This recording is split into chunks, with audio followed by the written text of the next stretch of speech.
This is the Chefs Without Restaurants podcast with your host, Chris Spear. Each week, I'll be speaking with food entrepreneurs and people in the culinary industry. If you're interested in learning more about our organization dedicated to helping people build and grow their food businesses, look us up on the web at chefswithoutrestaurants.com and .org, and on Facebook, Instagram, and Twitter at Chefs Without Restaurants. Now, enjoy the show.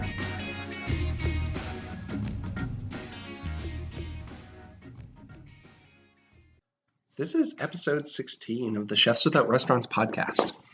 This episode's a little different. I want to be releasing some little mini episodes throughout the week that aren't our interviews. So a couple of years ago, I believe it was October of 2018, I attended the Star Chefs Congress in New York City. And the past couple of years, I've been asked to write editorial wrap-up pieces on many of the workshops that I attended.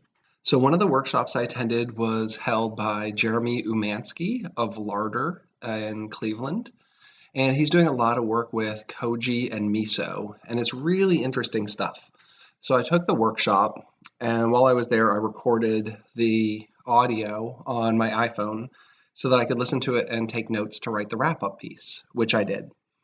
Star Chefs actually didn't end up running the wrap-up piece, and I've been sitting on that for a couple of years now, not knowing what to do with it. Well, now Jeremy has a book coming out with co-author Rich Shih of Our Cook Quest, and the book's called Koji Alchemy, and it comes out on May 6th, 2020, and you can pre-order it right now through Amazon. And I always felt it was a shame that I had this great audio and wrap-up editorial I had written and it never went anywhere. So I reached out to Jeremy and asked him if I could release the audio. I was not intending on releasing audio, so there are some issues. People asking questions, you don't always get to hear the question. I have edited some parts out, so if there's some weird context issue, it might be because I edited out some bad audio there. There is a little echoing, but I still think it's worth listening. The episode runs about 27 minutes, and you can just hear about some of the really interesting things going on right now in the food world centered around Koji and Miso. Jeremy's using a lot of his food that would traditionally be food waste, using leftovers, things like matzo balls to make a matzo ball miso, which I think is really interesting. So I'm going to upload the audio to this, and hopefully you enjoy it. I'm going to put links in the show notes so that you can find links to both Jeremy and Rich. I really love what they're doing, and I think this is interesting stuff. So let me know what you think. I'd love to hear comments and feedback, especially about whether you would like to hear more things like this that aren't necessarily just interviews, but if we have really cool topics to share and just kind of something to get you through the rest of the week. So enjoy the episode. Keep in mind, this is moldy rice. Anybody ever smell a piece of charcuterie covered in mold? Like, think about what that smells. That smells like your basement and your dog after they've been running through the forest. So kind of come up and smell this and taste it and register what it smells and tastes like. It, to me, it doesn't taste or smell like what I would anticipate mold smelling and tasting like. The oreze is going to have a lot of fruity notes to it, like overripened fruit, and a lot of people say tropical fruit. They'll say things like pineapple or papaya. We get honeysuckle, people say champagne or green apple. Those are all common descriptors for the oreze, which is this whiter one here. It's also going to be really sweet. And keep in mind, that is literally just rice and mold. We didn't add sugar to that. That was all brought out from the mold. It did that. There's the black one to me tastes like pickled black trumpet mushrooms. That's my descriptor for that. And so that's got that tartness, right? That's a citric acid producer. I also feel it has more of a mushroomy kind of aroma, flavor to it. It sounds much like a chanterelle would, right? Like chanterelles kind of smell and taste apricot-y. That's a common descriptor for them. Black trumpets are really perfumey, right? So I kind of like that one more. I like that aroma, that flavor.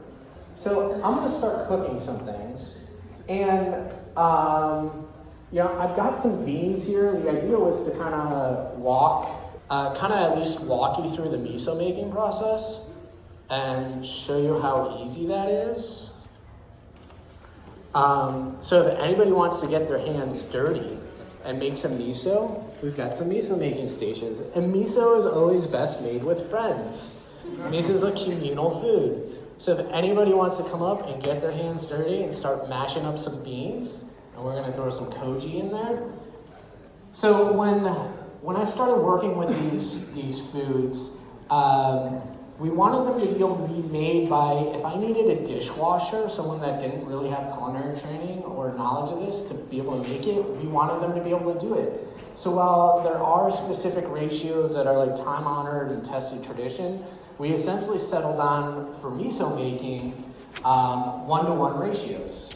So we do 1 part protein, whether it's a bean or a sausage or a matzo ball, to 1 part koji.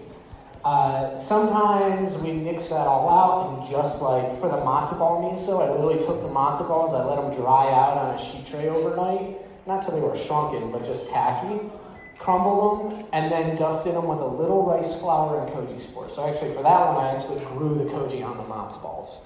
But for a miso like this, 1-to-1. You name it, whatever bean you love. That's it. Yeah, we're just going to throw some koji in there, mash that into it.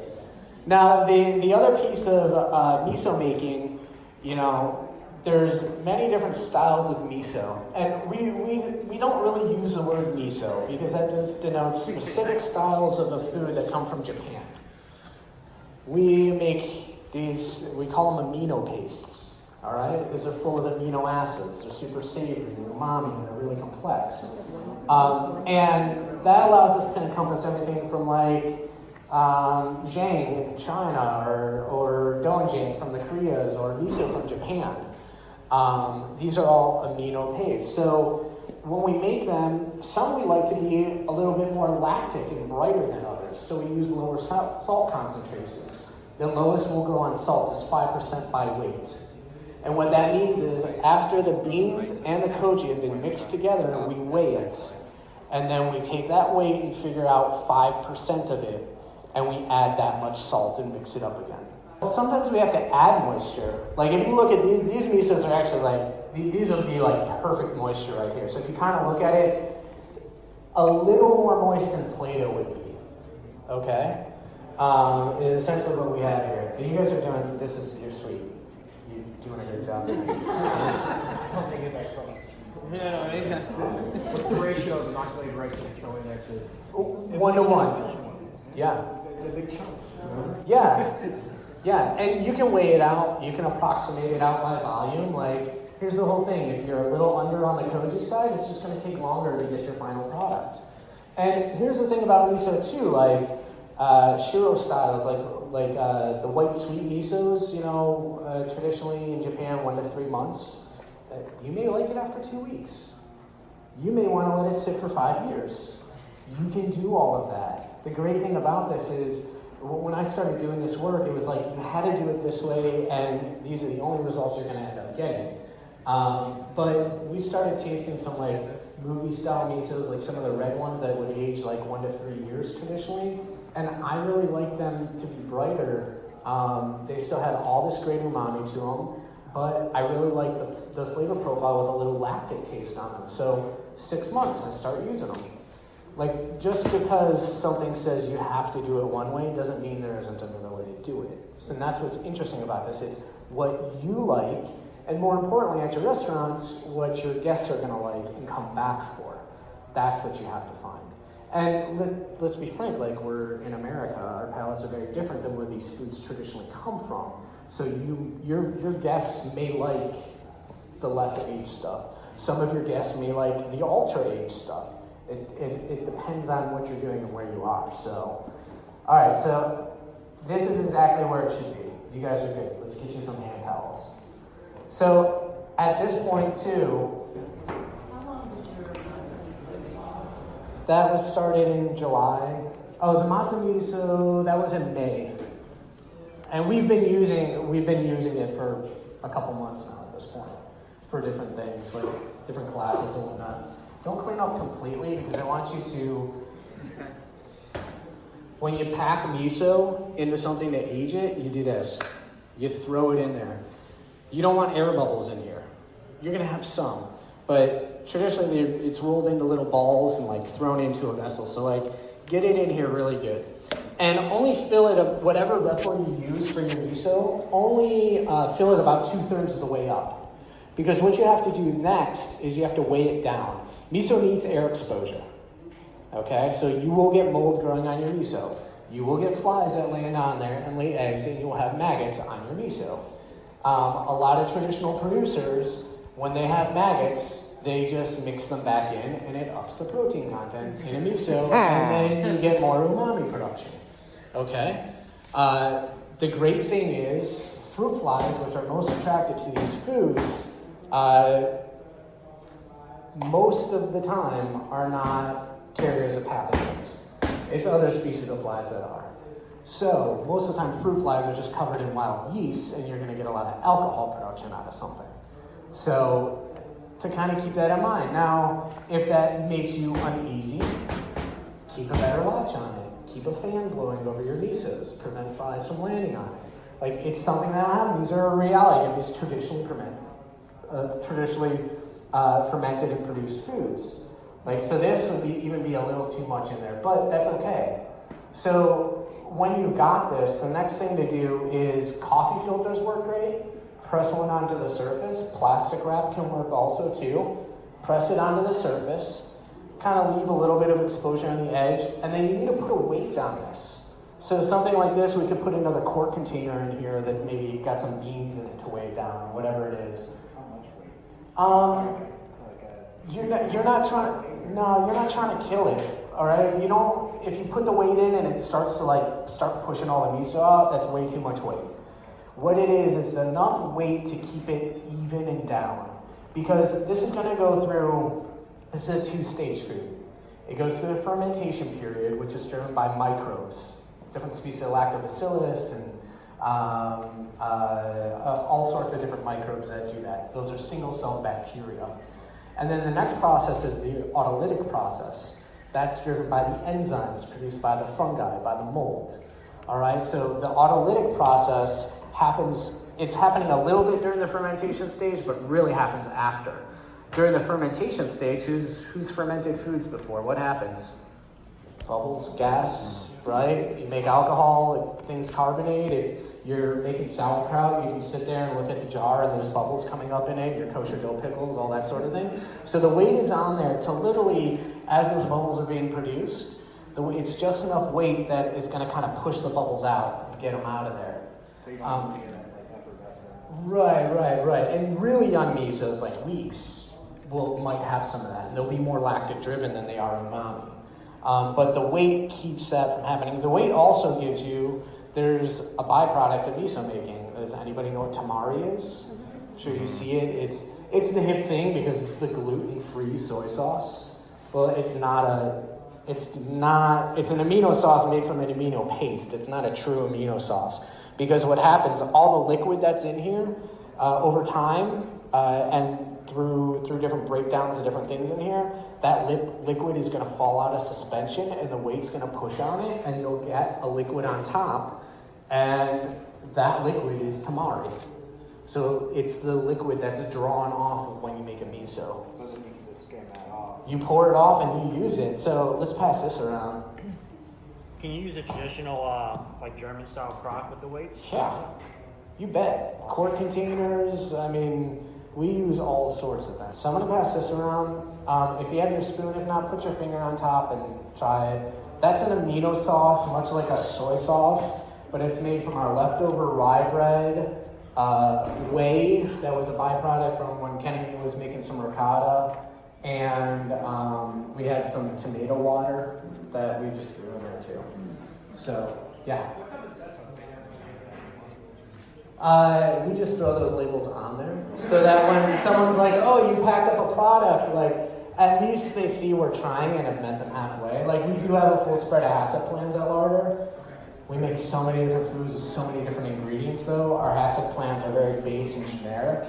So, if the health department comes in and says, oh, well, you do have traditional soy sauce, but you don't have one for this one you made, I can say, oh, I'm sorry, like, I'm gonna contact the state and request a variance. You know, we're trying to work with them as much as possible, but it's like, every little time I change an ingredient, like if I decide to use garbanzo beans instead of soybeans, I need a new ISO plan, I need a variance, like, I'm still using a bean, like, come on, give me a break. You sell that at the restaurant? Yeah, we sell that right away.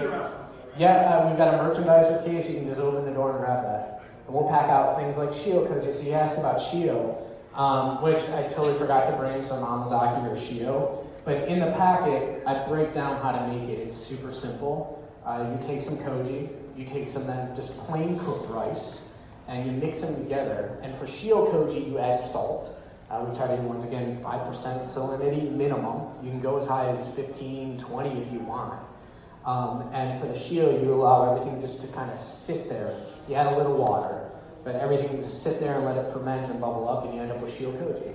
To make amazaki, you hold it at a much warmer temperature. So the amylase that's in here, amazaki is very sweet, and that's what they use as the basis for making sake, not alcohols, because there's a lot of sugar in it, and the yeast get in there, and they love that.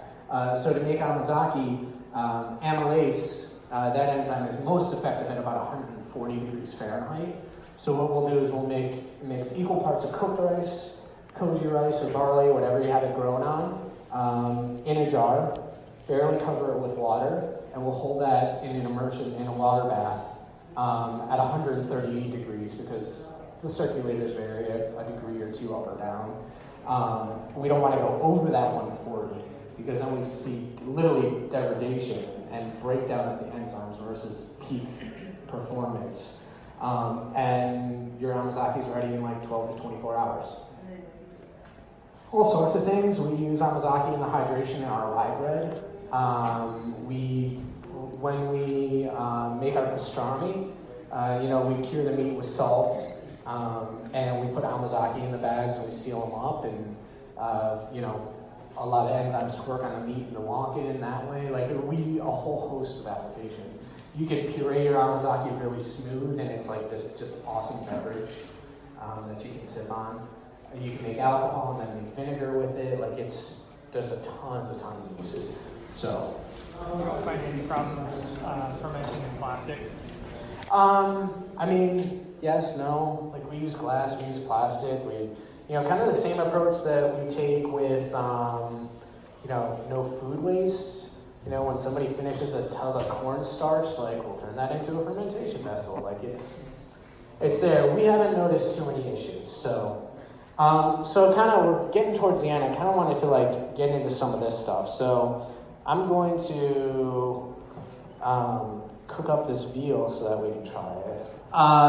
So here I have raw veal that I grew koji on. So this more or less, now it is different, I want you to keep that in mind. This more or less allows us to replicate the dry aging process in a much shorter time frame. When I first started doing this, I was doing a lot of back and forth work with a bovine anatomist, Dr. Phil Bass. He was with Certified Angus Beef at the time. And we eventually did a cook-off taste test. And we did some koji cultured beef up against some dry aged, wet aged of different time increments. And the consensus is, while it is different, the 48-hour koji product, taste-wise and aroma and everything, texture, is pretty much on par with a 30-day dry aged piece of meat after 48 hours. And we don't have weight loss. And we don't have to cut off a mold crust. And it doesn't take 30 days. We're not sitting on product and having to monitor it and maintain refrigeration and all that stuff. So that's kind of what we have here. And this is one of the first outward techniques that I started working on developing going back a few years. And things like this have kind of morphed into, this is the vegetable charcuterie that we're making out order now. So this is a beet. We start off with one of these. We cook them off, either roast them or boil them.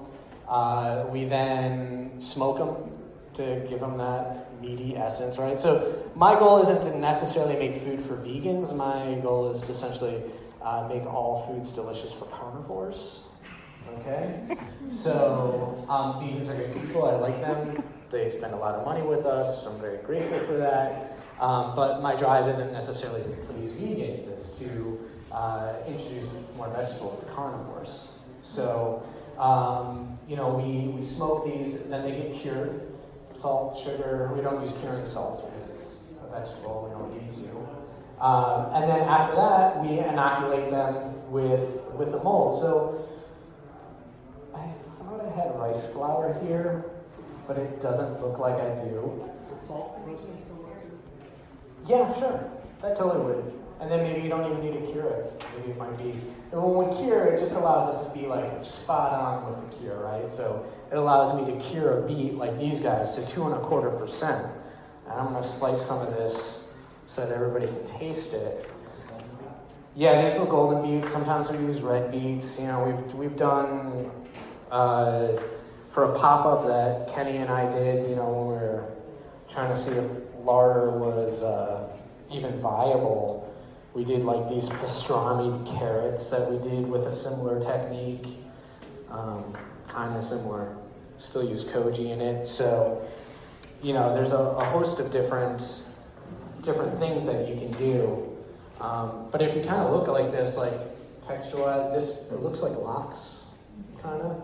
It gets a meaty tooth to it, and like it's really cool. Because after, it is salty, like this is meant to be charcuterie, so you slice it thin and you don't eat a lot of it in one mouthful. But after the salt subsides, it's really fucking umami.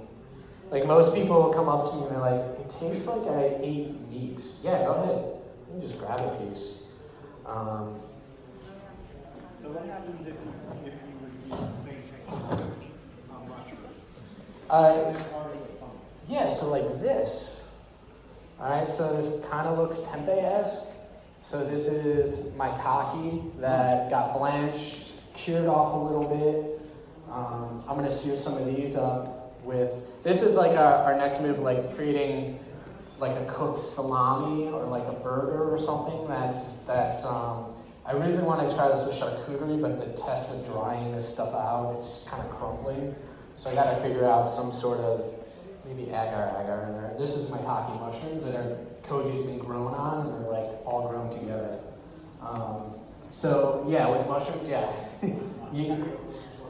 Yeah, tapioca. So this I dust in rice flour, and in the Koji veal packet you have is like the exact detailed process for doing this. And like I said, lowest common denominator. We wanted to keep things as simple as possible. So when we do this, we take some rice flour. How much? I don't know. On this, I throw like a cup, maybe a couple handfuls of rice flour on here. I'd sprinkle some spores. How much? Well, half a teaspoon is enough for 2 pounds of rice, so I weigh this. Maybe I need like a teaspoon and a half for this veal here. Then I mix everything up till it's nicely coated. And then what we do, the setup for that is super simple. We set up a tray like this. Imagine these were just dusted. We put them on racks. We take a fish stud and we cut out the bottom. So it's just like a frame. And we put it over this. Fill the bottom with water and wrap the whole thing in plastic. All right? How much water do you put in the bottom? I don't know, a cup, 2 cups of water, whatever. We just need some humidity to come up. And in the plastic, once again, just like I said when we go to Koji, we poke a couple holes. Same thing here, we poke a couple holes, and then we hold it 70 to 90 degrees. Maintain that humidity. For most of the meats, we're definitely pulling at like 30 to 36 hours. It is a meat. Like if you hold it too long, it can spoil. Yep, at that temperature. And so we say 70 to 90. So at the lower end of that range, you have more protease production.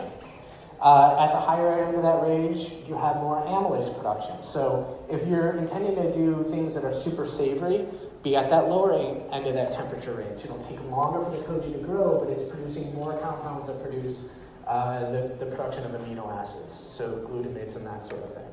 At the higher range, your amylase production is better, so better breakdown of starches into sugars.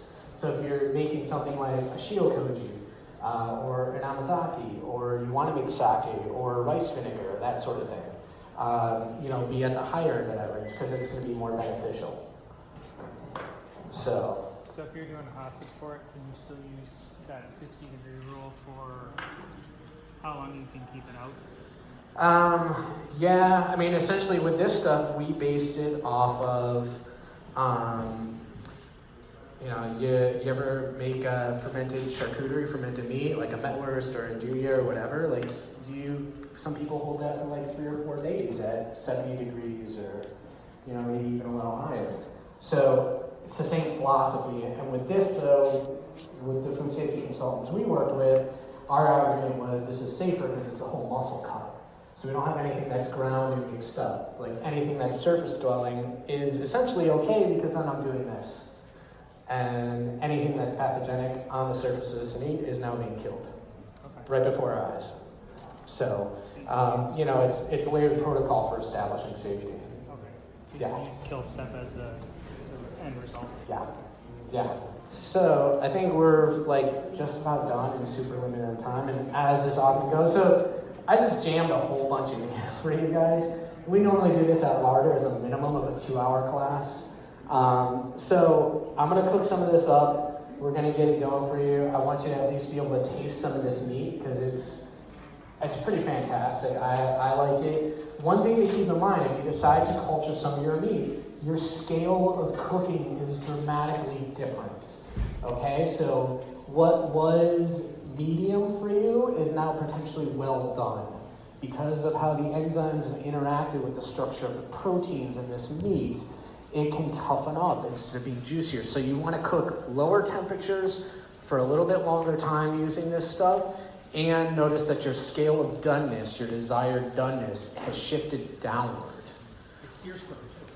Yes, sears so much quicker that we can easily start to burn.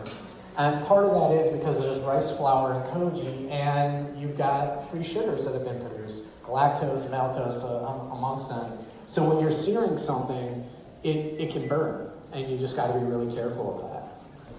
We'll do roast beef. We did like this huge $17 for a sandwich. That's so much at our place. Kenny put together this awesome Philly cheesesteak. We did like a whole roast beef that we grew the koji on, and then cooked it in the oven. So like you could do it that way. Like it doesn't have to be a pan sear. We took a whole top round and we cut it into 2 pieces so it could fit in like trays and stuff. But yeah. You recommend marinades before or after? It doesn't matter. The koji will grill on anything. Like nothing. Traditional classic spices that are like even antibacterial, right? Like things like cinnamon and garlic and chilies. They have the koji's like, bring it on. Let's do this. I'll grow right over you and eat you. If it looks good, tastes good, smells good, it is good. Those are the tenets of fermentation.